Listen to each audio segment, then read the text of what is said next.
The stars looked different from the observation deck of the Earth Alliance vessel Endeavour. Commander Jack Murphy stood with his hands clasped behind his back, watching as the massive Zalathian ship approached. This was the moment humanity had waited for. First contact with an advanced alien civilization. 2 minutes until they dock, Commander, said Lieutenant Grace Wilson through the comm system. Jack nodded, though no one could see him. His stomach tightened with a mix of excitement and worry.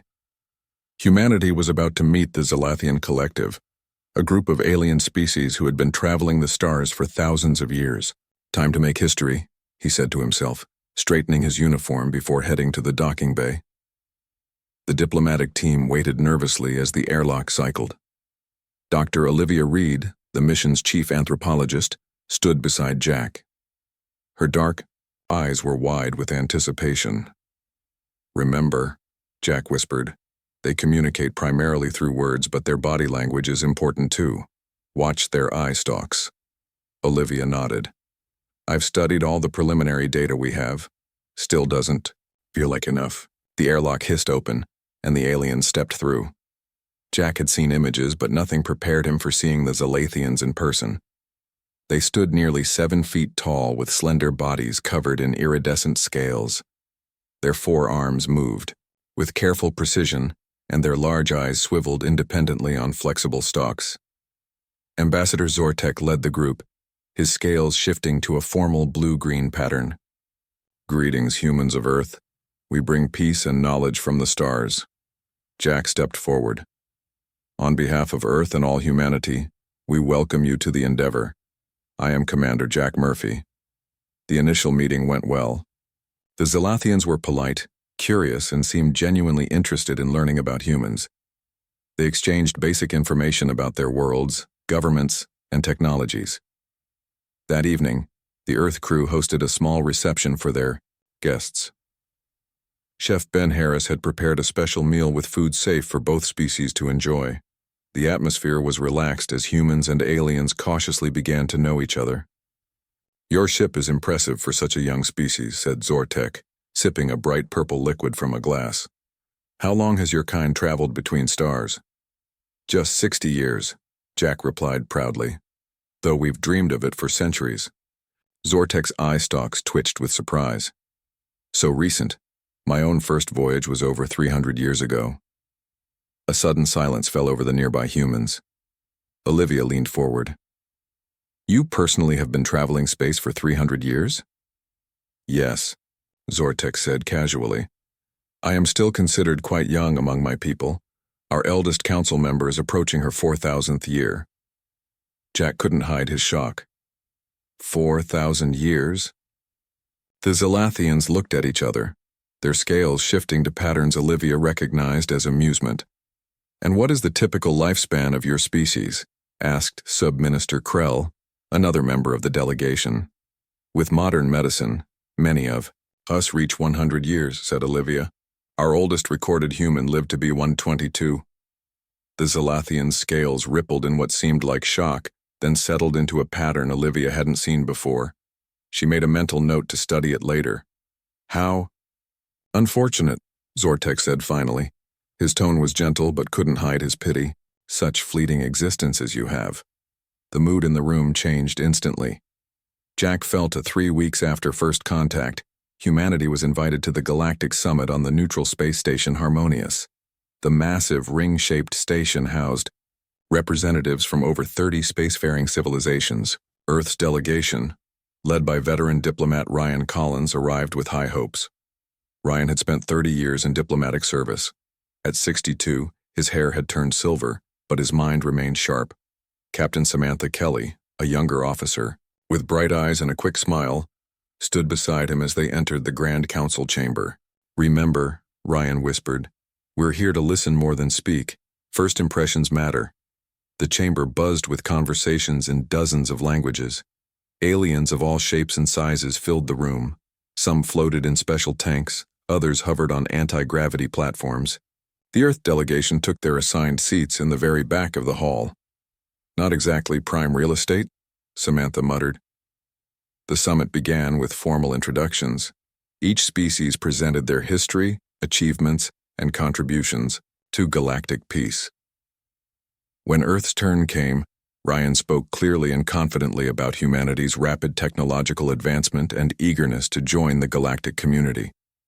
As he finished, Sub-Minister Krell of the Zalathians raised one of his forearms. "A question for our human friends," he said, his voice carrying through the translation devices. "Your presentation states that humans have advanced from primitive agriculture to space travel in less than 10,000 years. Is this correct?" "Yes," Ryan replied. "We're quick learners." A ripple of what sounded like laughter moved through the chamber. "And yet," Krell continued, "your individual lifespans rarely exceed 100 years. How do you maintain progress when your lives are so momentary?" Ryan kept his face neutral. "We pass knowledge between generations. We build upon the work of those who came before us." "Like mayflies," said a large purple alien from across the chamber. "They live for a day, yet their species continues." More laughter filled the room. Ryan felt his face grow warm but maintained his diplomatic smile. Ambassador Zortek stood, his scales shifting to a formal pattern. "The question becomes practical when we consider treaties and alliances. Why invest resources in relationships with beings who will be dust before agreements are fully implemented? The humans at this table today will not see the completion of even our shortest-term projects." The chamber grew quiet, waiting for Earth's response. Ryan stepped forward, his voice steady. "With respect, Ambassador, we understand your concern, but human mortality gives us perspective that might benefit this council. We don't have the luxury of postponing difficult decisions for centuries. We act with urgency because we must." The chamber remained silent. Some aliens seemed thoughtful, others dismissive. The summit continued, but Earth's delegation was largely ignored. During breaks, other species would talk around them as if they weren't there, or worse, speak about humans as if discussing amusing pets. Later that evening, in their private quarters, the Earth team gathered to discuss the day's events. "They see us as children," Samantha said, pacing the room. "Clever children, but not equals." Ryan nodded. "It's worse than we expected. They don't just look down on us. They don't see the point of including us at all." "So what do we do?" asked Dr. Peter Garcia, their science advisor. Ryan was quiet for a moment, thinking. Then he looked up with a small smile. "We invite them to visit Earth." Samantha looked surprised. "After today, why would they come?" "Curiosity," Ryan said. "They think our lives are simple and rushed. Let's show them what humans can do with our fleeting existence." The next day, Ryan formally invited key Zalathian officials to visit Earth. To his surprise, they accepted quickly. "We are interested to observe how beings with such limited lifespans organize their society," Zortek explained. His tone was polite, but carried an undercurrent of condescension. "It must be quite quaint." As the Zalathians walked away, Samantha leaned close to Ryan. "They're coming to gawk at us like we're in a zoo." Ryan nodded. "Maybe, but they'll leave with a very different understanding of humanity. I promise you that." Flash of anger, but kept his diplomatic smile. "We make the most of the time we have." "Of course," said Zortek, his upper arms making a gesture that seemed dismissive. "It's remarkable you've achieved spaceflight at all, given your constraints." As the evening continued, Olivia carefully observed the aliens. Their body language had shifted subtly after learning about human lifespans. The respect they'd shown earlier had been replaced with something else. Condescension. She caught Jack's eye across the room and knew he'd noticed it too. Their first contact was going well on the surface, but beneath it, a problem was brewing. To these long-lived aliens, humans were barely more than children. The Zalathian shuttle landed at the newly built Interspecies Welcome Center in Geneva. A small crowd gathered behind barriers, eager to see the aliens. News cameras broadcast the event worldwide. This was the first time aliens had set foot on Earth soil. Ambassador Zortek led 5 other Zalathians down the ramp. Their scales shimmered in the morning sunlight. They looked around with their movable eye stalks, taking in everything with obvious curiosity. Ryan Collins stepped forward to greet them. Welcome to Earth, Ambassador. We hope your stay will be both comfortable and enlightening. We are curious to observe your world, Zortek replied. His translator made his voice sound almost musical. Though I admit we expected more chaos. Your lives are so brief. We assumed your cities would reflect this rushed existence.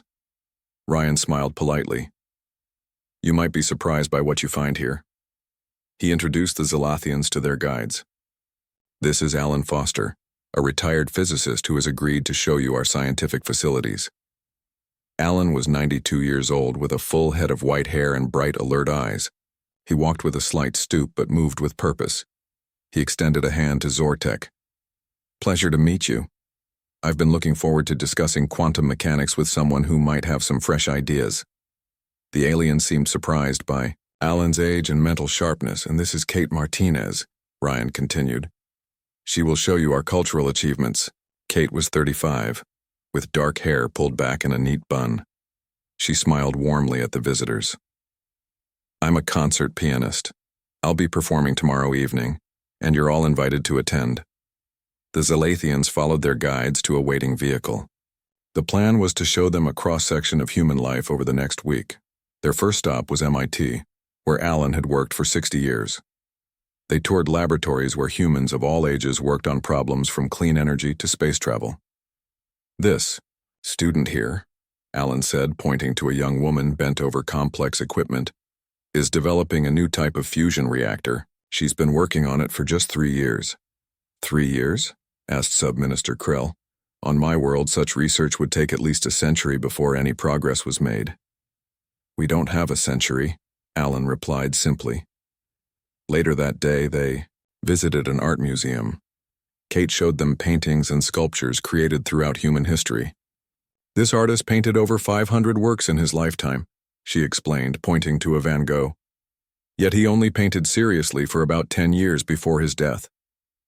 Zortek studied the painting, his eye stalks moving slowly across the canvas. Why do you create such beauty when it will outlast you by so long? Kate seemed puzzled by the question. Why would that matter? The point is to create something meaningful, not to be around to see people appreciate it. That evening, the aliens observed Kate practicing piano in a small concert hall.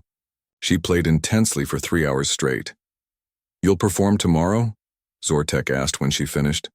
Yes, Kate said, wiping sweat from her forehead. Then why practice so rigorously today? Surely such effort is unnecessary for a single performance. Kate smiled. Because I want it to be perfect. I only get one chance at tomorrow's concert. But you could perform again next week or next month, Zortek said, confused. It wouldn't be the same performance. Each one is unique. She closed her piano thoughtfully. Ambassador, may I ask how often Zelathians create music? Our master composers might work on a single symphony for 200 years to achieve perfection, he said proudly. Kate nodded. That sounds beautiful. But I don't have. On the third day of their visit, the Zelathians were taken to the Library of Congress. As they walked through the massive building, their eye stalks swiveled in all directions, taking in the endless shelves of books. How many texts are stored here? Asked Zortek, his voice hushed in the quiet space. The librarian, a woman named Susan Clark, smiled proudly. Over 171 million items, including 39 million books. Our oldest items date back nearly 800 years. Sub-Minister Krell made a sound that the translators couldn't quite capture. Only 800 years? Our youngest libraries contain works at least 5,000 years old. I'm sure they do, Susan replied calmly. But consider how many books humans have written in just the past century. Millions upon millions of new works. Zortek picked up a thick novel from a nearby display. And who reads all these?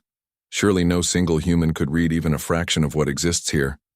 That's true, Susan said. Most humans will read perhaps a few thousand books in their lifetime. But each person chooses different ones. What matters is that the knowledge and stories are preserved for future generations. The aliens fell silent as they considered this. After the library, Alan took them to a local high school. They observed teenagers learning complex mathematics, science, and literature. These young humans, Zortek noted. They learn so quickly. They have to, Alan explained. By the time they're 20, they need to have mastered enough knowledge to begin their adult lives. Many will go to university for another 4 to 8 years of specialized study.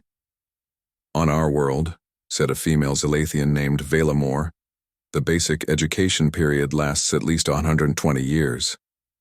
Alan chuckled. We don't have that luxury. But perhaps that's why we approach learning differently. That evening, Alan invited the aliens to a special event. His granddaughter Lisa was performing in a ballet. The Zalathians sat awkwardly in their specially designed seats as the theater darkened. When Lisa appeared on stage moving gracefully to the music, Zortek leaned toward Alan. She learned this skill recently? She's been dancing since she was 5, Alan said proudly. 15 years of daily practice. So much effort for such a short career, Bellamore commented. On our world, dancers train for centuries before performing publicly. And that's beautiful in its own way, Alan agreed. But there's something special about watching someone pour their whole heart into an art form they know is temporary. Lisa can only dance professionally for perhaps 20 more years before her body cannot perform at this level anymore. As they watched the performance, something changed in the aliens' expressions. They began to see the intensity and emotion in the dancers' movements, the urgency of beings who knew their time was limited. After the show, Alan took them backstage to meet Lisa. She was still breathing hard from the performance, her face glowing with exertion and joy. Was it worth it? Zortek asked her suddenly. All the years of practice for just a few minutes on stage? Lisa looked surprised by the question. Of course. Those minutes are everything. And tomorrow night I'll do it again, a little differently. Each performance is unique, just like each day of our lives. On the way back to their quarters, the Zalathians were unusually quiet. Finally, Zortek spoke. I am beginning to understand something about humans that escaped me before, he said slowly. You don't see your short lives as a limitation. You see them as motivation. That's exactly right, Alan said. We don't have time to waste. When a human has an idea or a passion, they pursue it now. They don't have centuries to contemplate before acting. On my world, Zortek admitted. Some of our greatest thinkers spend 300 years just considering a problem before even beginning to solve it. And we solve problems differently because we can't afford to wait, Alan replied. We collaborate. We build on each other's work across generations. We take risks. For the first time since their arrival, the Zalathians looked at their human hosts, not with pity, but with growing curiosity, and perhaps the first glimmer of respect at 200 years. None of us do, so we make the most of each day. Zortek's scales shifted to a pattern of confusion. You waste so much time on temporary things because you don't have forever? Exactly, Kate said with a smile. Because I don't have forever. The ambassador fell silent, clearly troubled by a concept he had never considered before. The 5th day of the Zalathian visit took them to NASA's Mars Colony Control in Houston. The large building hummed with activity as hundreds of people monitored screens and discussed data flowing in from the red planet. Director Paul Watson, a tall man with kind eyes and graying hair, greeted the delegation personally. Welcome to Mission Control. We're currently overseeing the largest terraforming project in human history. Zortek's eye stalks moved with interest. Terraforming Mars? How long has this project been active? 15 years, Paul replied. We estimate it will take another 80 years before Mars has a breathable atmosphere. So short? Valamore asked, clearly surprised. Our terraforming projects typically take at least 5 centuries. Paul smiled. We don't have that kind of time. We've had to develop faster methods. He led them through the facility, showing them real-time images of the vast machines working on the Martian surface. Giant mirrors reflected sunlight to warm the poles. Factories converted the thin carbon dioxide atmosphere into something more Earth-like. The most fascinating thing, Paul said as they paused before a wall of monitors, is that none of us here will live to see the project completed. Zortek's scales shifted to a pattern of confusion. Then why do you work on it with such dedication? Because our children will see it, Paul said simply. And their children. We plant trees knowing we'll never sit in their shade. The Zalathians exchanged glances, their eye stalks bending toward each other in their species' version of a private conversation. After lunch, Paul took them to a special presentation room. We've prepared something to help you understand the pace of human development, the Randi. Lights dimmed and a time-lapse presentation began on the large screen. It showed human progress from stone tools to space travel, compressed into a 20-minute video. Stone gave way to bronze, then iron. Simple huts became great cities. Sailing ships evolved into steamships, then airplanes, then spacecraft. This represents roughly 10,000 years of human history, Paul explained as the presentation ended. Less than the lifetime of a single Zalathian elder. The aliens sat in stunned silence. You have accomplished in 10,000 years what took many species 50,000 or more, Zortek said finally. Paul nodded. Necessity drives innovation. When you only have decades to solve a problem, you find solutions quickly or not at all. As they left the presentation room, a young Zalathian aide named Miralan approached Alan, who was walking beside Paul. Her scales were a lighter color than the others, marking her youth, though Alan had learned she was still over 200 Earth years old. May I ask you something personally? She asked Alan quietly. Of course, he replied. Doesn't it frighten you, knowing your time is so limited? Alan considered this for a moment. Sometimes, but mostly, it makes each day more precious. When you have thousands of years, I imagine it's easy to put things off, to say, I'll do that next century. We don't have that option. Miralan's eye stalks lowered slightly. I find your species terrifyingly efficient, she admitted. You accomplish so much so quickly. It makes me wonder what we could achieve if we didn't always have tomorrow. Later that evening, the Zalathian delegation gathered in their quarters to discuss what they had seen so far. Their translators were turned off, allowing them to speak freely in their own language. They are not what we expected, Zortek said, his scales shifting to a thoughtful blue pattern. They're like flames, Velamor replied, burning briefly but with incredible intensity. And they build on each other's work, added Sub-Minister Krell, who had been quiet for most of the day. Each generation standing on the shoulders of those who came before. It's remarkable. The question, Zortek said, is whether the Galactic Council will see it that way. Many still view humans as too short-lived to be. 2 weeks after the Zalathians' visit to Earth, the Galactic Council met. Again. This time, the human delegation was seated closer to the center of the chamber, though still far from the inner circle reserved for the oldest spacefaring races. Ryan Collins noticed that Ambassador Zortek's manner toward them had changed. The Zalathian greeted them with what seemed like genuine respect, rather than the thinly veiled condescension of their previous meeting. Your world was enlightening, Zortek told Ryan quietly before the session began. We have shared our observations with the Council. Ryan nodded. Thank you, Ambassador. We hope it helps them understand humanity better. The meeting began with standard reports and updates. Ryan noticed that several species were watching the humans with newfound curiosity, but not all reactions were positive. The Dorsani hegemony, one of the oldest members of the Council, seemed particularly unhappy with the attention humans were receiving. High Elder Kravnak of the Dorsani rose to speak. He was a massive being with gray-white skin that seemed to glow faintly from within. The Dorsani were known to live for millennia, even longer than the Zalathians. Honored Council, Kravnak's deep voice resonated through the chamber.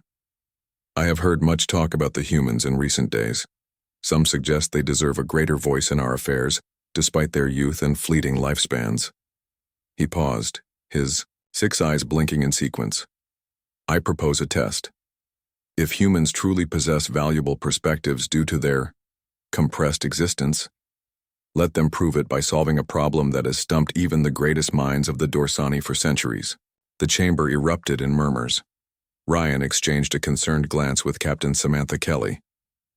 "What problem do you propose?" asked the council moderator, a being made almost entirely of light.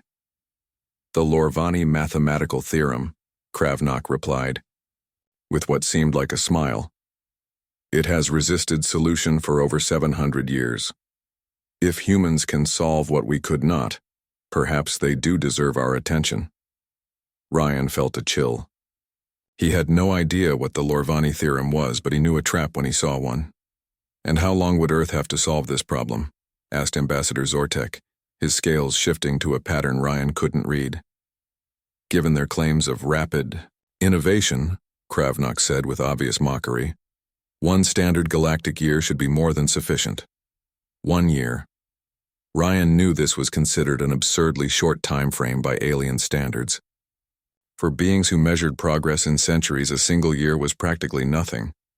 The council moderator turned to the human delegation. "Do you accept this challenge?" Ryan stood, feeling the weight of Earth's future in his words. "We accept. Please provide us with all existing research on the theorem." As the meeting adjourned, Ryan gathered with his team in their private chamber.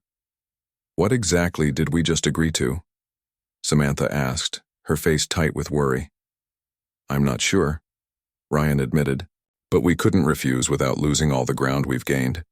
"I've accessed the preliminary information on the Lorvani theorem," said Dr. Peter Garcia, looking up from his tablet. It's incredibly complex. It deals with predictive mathematical models for quantum states across multiple dimensions." "Can we solve it?" Ryan asked bluntly. Peter ran a hand through his hair. "I honestly don't know. We'll need the best minds on Earth working on this." Back on Earth, Commander Jack Murphy received the news of the challenge with a grim expression. Within days, he had assembled a global team of scientists, mathematicians, and researchers, led by Dr. Nicole Johnson, a brilliant mathematician from MIT. 1 year to solve what they couldn't in 700, Nicole said as she reviewed the data. Her office was already filled with boards covered in complex equations. "They don't think we can do it." "Can we?" Jack asked. Nicole looked up, her eyes bright with determination. "They're thinking like immortals, Commander. They have the luxury of taking centuries to consider problems. We don't." "Is that an advantage or disadvantage?" Jack asked. "Both," Nicole replied. "But mostly an advantage. Humans work well under pressure, and we're very, very good at collaboration." She smiled slightly. "We're going to show them what humanity can do when the clock is ticking. Worthwhile partners." Mir Alan, the youngest among them, spoke up hesitantly. "Perhaps that's because they haven't truly seen what humans can do." Zortek turned all 4 of his eye stalks toward her, his scales shifting to show interest. "What are you suggesting?" "That we should help the humans prove their worth to the council," she said. "I believe they might surprise everyone, ourselves included." 6 months passed. Around the world, scientists worked day and night on the Lorvani theorem. What had begun as a small team, led by Dr. Nicole Johnson, had grown into a worldwide effort. Universities, research labs, and even private companies joined the work. Thousands of the brightest minds on Earth now focused on solving what some called the alien puzzle. The Dorsani sent observers to Earth to monitor the progress. They made little effort to hide their amusement at what they called humanity's futile scurrying. "Your species wastes so much energy," remarked Dorsani observer Trelvak to Jack Murphy during a visit to the main research center in Boston. "All this rushing about. On our world, mathematicians would meditate on this problem for decades before even writing a single equation." Jack had grown used to such comments. "Different approaches for different lifespans," he replied evenly. "We find our method works for us." Inside the research center, the scene was indeed one of intense activity. Huge screens displayed complex equations. People hurried between workstations, sharing ideas and findings. The air buzzed with energy and determination. Dr. Nicole Johnson stood at the center of it all. Her office had become the heart of the project. The walls were covered with notes, diagrams, and equations. She had barely slept in months, "Nicole, you need rest," said her colleague Doug Mitchell, bringing her a cup of coffee. "You can't keep going like this." Nicole brushed her tangled hair from her eyes. She looked tired, but there was fire in her gaze. "I'm fine. We're close to something. I can feel it. The medical team says your heart rate is elevated. They're worried about—" "I know what they're worried about," Nicole cut him off. "But this is bigger than me, Doug. This is about proving what humanity can do."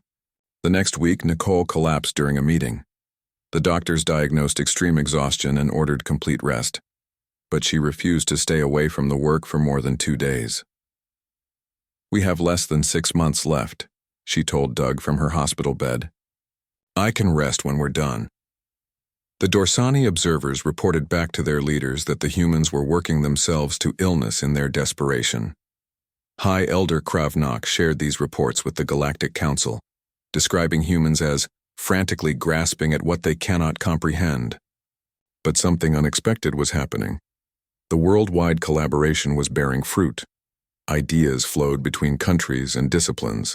Physicists provided insights to mathematicians. Computer scientists developed new modeling approaches. Each small breakthrough was immediately shared and built upon. "This is not how we expected them to work," Zortek remarked privately to Miralon as they reviewed the Dorsani reports. "They're not competing with each other. They're combining their mental resources." "Their short lives have taught them efficiency," Miralon replied. "They cannot afford to work alone." 4 months later, with just 2 weeks remaining before the deadline, the breakthrough came. It didn't come from Nicole or any single brilliant mind. Instead, it emerged from the combined work of thousands. A physicist in Japan made a connection to a concept proposed by a mathematician in Brazil, which was then developed by a team in Kenya and finally implemented by computer scientists in Russia. Nicole was reviewing the latest data when Doug burst into her office, his face flushed with excitement. "It works," he said breathlessly. "The model woe." The Grand Chamber of the Galactic Council looked different today. The human delegation, led by Commander Jack Murphy and Dr. Nicole Johnson, was no longer seated at the back. Their chairs had been moved to the central table, where only the most respected species sat. Jack felt a mix of pride and nervousness as he took his seat. Nicole sat beside him, still looking tired but with a quiet confidence in her eyes. They had done what many thought impossible. The council moderator called the meeting to order. The chamber fell silent as High Elder Kravnak of the Dorsani rose to speak. "The humans have completed the challenge," he said, his deep voice carrying a hint of reluctance. "They have solved the Lorvani theorem." Murmurs spread through the chamber. Many species turned their various sensory organs toward the human delegation with new interest. "Not only did they solve it," Kravnak continued, "they found applications we had not considered in 7 centuries of study." Jack could tell how difficult these words were for the ancient being to say. The Dorsani had expected humans to fail, to prove themselves unworthy of the council's attention. Ambassador Zortek rose next, his scales now a deep blue color that Jack had learned meant formal respect. "On behalf of the Zelathian Collective," Zortek said, "I wish to formally apologize for our initial dismissal of humanity. We judge them by the length of their lives rather than by what they do with their time." Jack nodded in acknowledgement of the apology. "Would the human delegation like to address the council?" asked the moderator. Jack stood, feeling the eyes of hundreds of alien species upon him. "Thank you for this opportunity," he began. "The challenge you set before us was difficult, but difficulty has always driven human innovation. We solved the theorem not through the brilliance of one mind, but through the combined efforts of thousands." He paused, looking around the chamber. "We measure our lives in heartbeats," he continued, "and that makes each one precious. We don't have time for the luxury of complacency. We must act, create, and solve problems quickly because tomorrow is never guaranteed for us." Many of the alien representatives were leaning forward now, listening intently. "Perhaps this is what humanity can offer this council," Jack said. "You provide the wisdom of ages and the perspective of millennia. We bring urgency, innovation, and the unique viewpoint of beings who must make every moment count." When Jack finished speaking, the chamber was silent for a long moment.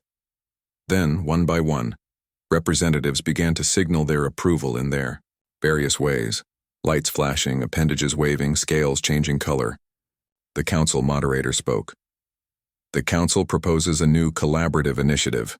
The longer-lived species will provide historical knowledge and perspective, while humans will contribute innovation and urgency. The vote was nearly unanimous. Earth was officially welcomed as a full member of the galactic community. 3 weeks later, Ambassador Zortek visited Earth again. This time he came alone, and for a personal reason. Alan Foster, the elderly physicist who had first helped the Salathians understand humanity, had passed away peacefully in his sleep at the age of 93. Zortek attended the funeral, standing quietly at the back of the gathering. He watched as Alan's family and friends shared stories and memories, laughing and crying together. The ceremony wasn't filled with sadness alone, but with celebration of a life well lived. After the service, Kate Martinez noticed the alien and approached him. "Thank you for coming," she said. Alan would have been honored. "I needed to understand," Zortek replied softly. He knew his time was ending, yet he spent his final days showing us his world instead of focusing on himself. Kate smiled. That was Alan, always thinking about the bigger picture. "I think I finally understand what you humans have been trying to tell us," Zortek said. "It's not the time you have, but what you do with it that matters." Before leaving Earth, Zortek did something unusual for a Zalathian. He purchased a human invention, a wristwatch. He fastened it around one of his 4 wrists. "To remind me," he explained to Kate, "that every moment is precious, no matter how many you have. Arcs." Nicole stared at the screen as the final simulations ran. The equations balanced perfectly. The theorem was not just solved, it was solved in a way that offered practical applications the Dorsani had never considered. "We did it," she whispered, tears forming in her eyes. "Not me, not you, all of us together." Word spread quickly through the research center. People hugged and cheered. Some cried with relief and joy. The Dorsani observers watched in stunned silence. Within days, news traveled through the galactic community. The Mayflies had accomplished in months what the Immortals couldn't in centuries.